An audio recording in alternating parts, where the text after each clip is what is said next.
What's up everyone, welcome back to Beyond AR TV. My name is John and it's time for another installment of my recurring series, Hate It or Love It. Today we're going to be talking about the band Muse and, you guessed it, 6 reasons why people online and in the world at large seem to hate the rock band The Hail from the UK. Now, Muse have been one of my favorite bands. In fact, they're in my top 10 favorite bands of all time, and it's been that way for quite some time. But I also understand a lot of the criticisms that are levied against them. Not all of them. Some are a bit more irrational, but today we're going to get down to 6 reasons why the internet seems to hate Muse. Anyways, guys, please buckle up for this episode, drop a like on the video, and subscribe for the love of music.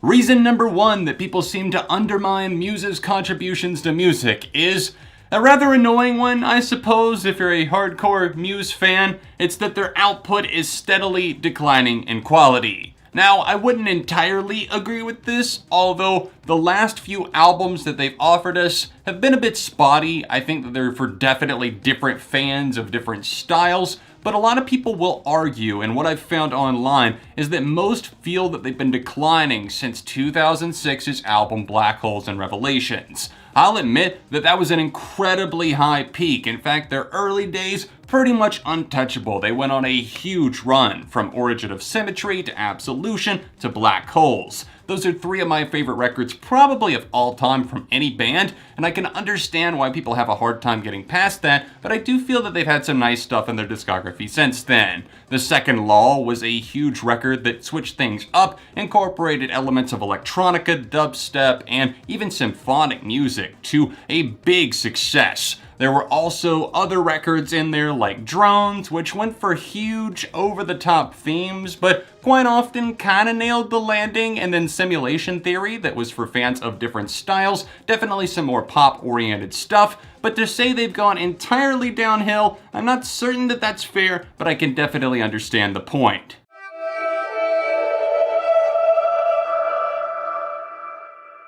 Number 2, repetitive lyrical themes. If you've been listening to Muse or picking up on what they've been saying in their songs for a while now, then you know that they've kind of been all about the end of the world. I mean, Apocalypse Please, that was the name of a track on Absolution. They've kind of been sticking with that. And Matt Bellamy, not to call him a bad lyric writer, he just often kind of awkwardly puts things out there, so I guess I would more so agree with this one. A lot of the songs do feel kind of similar to each other. I often listen to Muse more so for the music over the lyrics. I think that the lyrics come as a secondhand factor for my enjoyment. But that's me personally, and it seems that people online have a hard time really getting on board with the fact that Bellamy and company actually are just bellowing out these songs about apocalypses and a dystopian society and things, and the government are taking over and technology. And they've kind of been stuck on this for a while. One of their biggest singles, Uprising, actually came out in 2009 off of an album that I really didn't fully get into. The themes were starting to get to me at that point, and while they've branched out and tried other things, they're definitely still tied to their music. I can see why it would be annoying, but to totally hate them over this seems a bit like a minute point.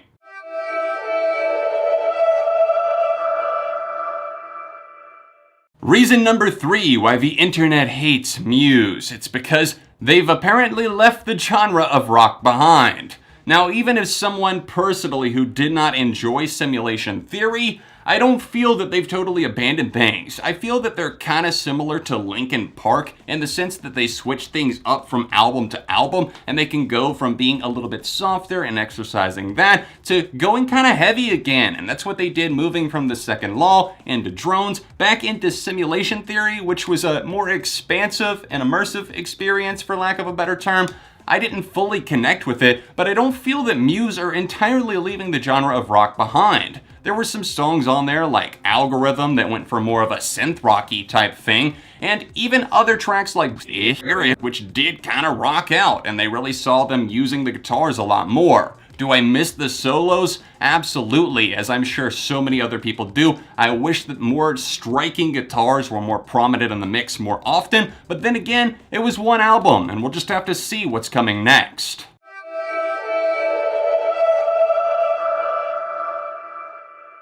Number 4, Matthew Bellamy's vocals. Now obviously Matt Bellamy is kind of the face of the band, being the frontman, playing the guitar, singing, and oh my god, really hitting those notes sometimes. I mean, sure, we hear it on some of their newer cuts like Thought Contagion, where he's really up there. Thought Contagion. Oh god, that was rough. Sorry for that. I'm not gonna try to emulate Matt's voice and vocal style anymore, but the point I'm trying to drive across here is that Matt definitely has a different style, and he's not just done it in recent songs. I mean, I would argue on their earlier output, it was even more evident, like songs like Screenager and also Hysteria and moments of Plug-In Baby, especially towards the end of that track. It's almost like he's shredding through those vocal cords. And I understand that him going through those higher scales, hitting those soprano-like notes and just belting the hell out could get annoying to some. I think that who am I to say that it's not a valid reason? If somebody cannot get past that, I have artists like that. I have bands like that. A band like Circus Survive. I don't like the vocalist, and that stops me from enjoying a lot of their work.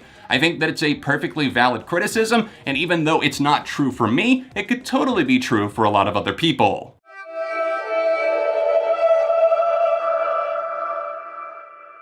Number 5 is probably the most ridiculous claim that the internet has raised yet, but it's a point that seems to rear its head every so often. Every time they're gearing up for a new album or doing a new tour or something, people are quick to chop their feet off and say, hey, yeah, but they rip off everybody else, and oh my god, Muse are just a rip off of Radiohead, and that is something that really does get under my skin. Now, it seems that people online take the first couple of albums from Muse and they find comparisons to The Bends by Radiohead or even OK Computer, and rightfully so, they do hear some similarities. I even argued myself that exit music for a film from OK Computer kind of inspired Muse to be a band, I feel like. It was songs like that where I can hear so much of that in Muse's early output, especially on Showbiz. But after some of those early comparisons, I don't at all feel that it's fair to hold them to that standard of saying that they sound like that, because it really doesn't. Muse go a lot heavier, a lot harder. They throw in some weird juxtapositions between higher, more clean vocal melodies and also some relentless bass and guitar, even some of the drums.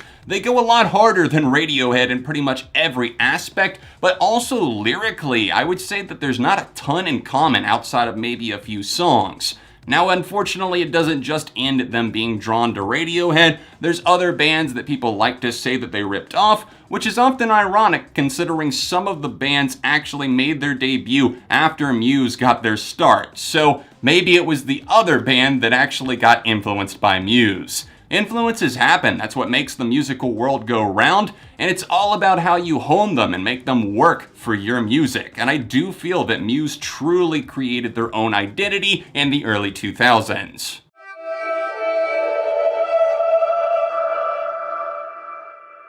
The final point that we're going to be talking about today, why people hate Muse, at number 6. It's because they're too damn melodramatic, they're too over the top, their concerts and their music. Why are they trying so hard? A lot of people seem to get pissed off about the fact that Muse and their concerts use and incorporate VR, these big light shows, these moving rigs. I've seen them in concert, and I agree maybe at first it could be a bit much or else it seems that way, but I really do like how they make use of that. They get the crowd involved. Yes, it can get expensive, especially if you went to the simulation theory and got the enhanced tickets with the VR, the games that you play. It could seem like excess, but also, if you want to pay and go the extra mile for that, then that's on you. Now, obviously, this has been going on before the Simulation Theory World Tour, and they've kind of been doing the whole big stage presence for a while now. I do kind of agree in the sense that it always feels like they're trying to one-up the last concert tour. As far as the music itself goes being too dramatic, I think it's different strokes for different folks as always. I don't think it's a reason to hate them or to even go out of your way to put them down and slam them just because it's not your personal cup of tea, it's not your style, it's not something that you would listen to. It's the same way for the majority of bands and artists out there though, so I can't say that Muse are a special exception. It's always about personal taste, and it seems like people just really like to hate on Muse. It gets pretty ruthless,